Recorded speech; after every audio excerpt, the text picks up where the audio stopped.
we have in Jesus.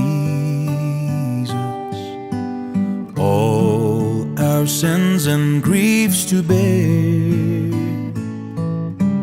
What a privilege to carry everything to God in prayer.